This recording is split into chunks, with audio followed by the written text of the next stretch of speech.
आज फिर मैं आपके लिए ज्ञान से भरी एक कहानी लेकर आया हूं। ये कहानी है गौतम बुद्ध और एक दुखी भिखारी के बीच की बुद्ध मॉरल स्टोरी, जिससे जीवन का बहुत अच्छा ज्ञान मिलता है। एक बार महात्मा बुद्ध एक गांव में अपने शिष्यों सहित घने पेड़ की छांव के नीचे बैठ थे। आसपास के गांवों से बहुत से लोग अपनी मानसिक समस्याएं लेकर महात्मा बुद्ध के पास आ रहे थे। महात्मा बुद्ध उन सब की मानसिक परेशानियों का समाधान देते। सब लोग खुशी खुशी अपनी समस्याओं का समाधान पाकर वहां से लौट रहे थे। वहीं से कुछ दूर बैठा लोगों को बुद्ध के पास जाते देख एक दुखी भिखारी अपने भाग्य को कोसता हुआ यही सोचने लगा कि अभी कुछ देर पहले तो ये लोग दुखी मन से मुंह लटकाए उन महात्मा के पास गए थे, और अब इतना खुश होकर कैसे वापस लौट रहे हैं। आखिर माजरा क्या है? जरा मैं भी जाकर देखूं कि वो महात्मा ऐसा कौन सा खजाना बांट रहा है इन लोगों को। वे इतने प्रसन्न हुए कि उनके चेहरे लाल हो गए। जब वो दुख भिखारी कुछ नजदीक गया तो उसने देखा कि ये महात्मा तो लोगों को प्रवचन देकर लोगों के दुख का निवारण कर रहे हैं। यह देखकर भिखारी के मन में भी तीव्र इच्छा हुई कि क्यों न मैं भी इन महात्मा को अपना दुख बताऊं, मुझे भी अपने दुख का समाधान अवश्य मिलेगा। बस फिर क्या था, समाधान पाने की लालसा लिए भिखारी महात्मा बुद्ध के सामने पहुंचा और हाथ जोड़कर प्रणाम करते हुए बोला, हे महात्मा बुद्ध, मैं भी लोगों की मदद करना चाहता हूं।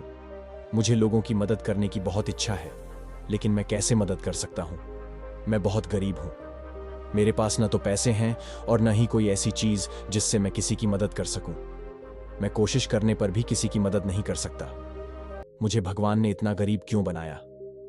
हे महात्मा, मुझ पर कुछ कृपा करो। इतना बोलते हुए भिखारी रोने लगा। महात्मा बुद्ध बोले, आप बहुत अज्ञानी हैं, क्योंकि आप अभी तक इस भ्रम में जी रहे हो कि तुम्हारे पास कुछ नहीं, जबकि दूसरों को कुछ देने के लिए तुम्हारे पास बहुत कुछ है। तुम बिना धन और वस्तु के भी दूसरों की मदद कर सकते हो। तुम्हारे पास जुबान है, जिससे तुम मीठे शब्द बोलकर किसी के दुखी चेहरे पर मुस्कान ला सकते हो। इन्हीं शब्दों की ताकत से तुम किसी के भी टूटते हौसलों को फिर से मजबूत कर सकते हो। इन शब्दों की शक्ति से आप किसी के भी मन में सकारात्मक विचारधारा के बीज बो सकते हैं और उसे गलत रास्ते पर जाने से रोक सकते हैं। तुम्हारे दो हाथों से किसी भी कमजोर या लाचार व्यक्ति की सहायता कर सकते हो। आपके दो आंखें किसी अंधे को रास्ता दिखा सकते हैं। तुम किसी के लिए दुआ कर सकते हो। यह हो सकता है कि उनके बुरे काम फिर से हो जाएं।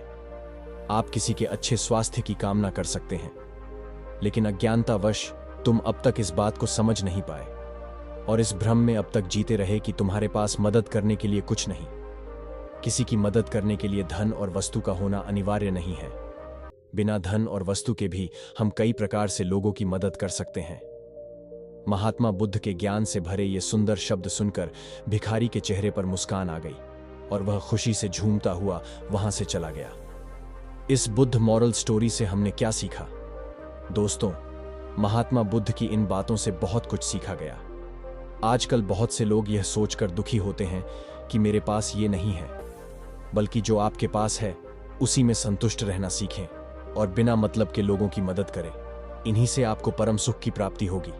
तो दोस्तों, ये बुद्ध मॉरल स्टोरी आपको कैसी लगी जरूर बताना।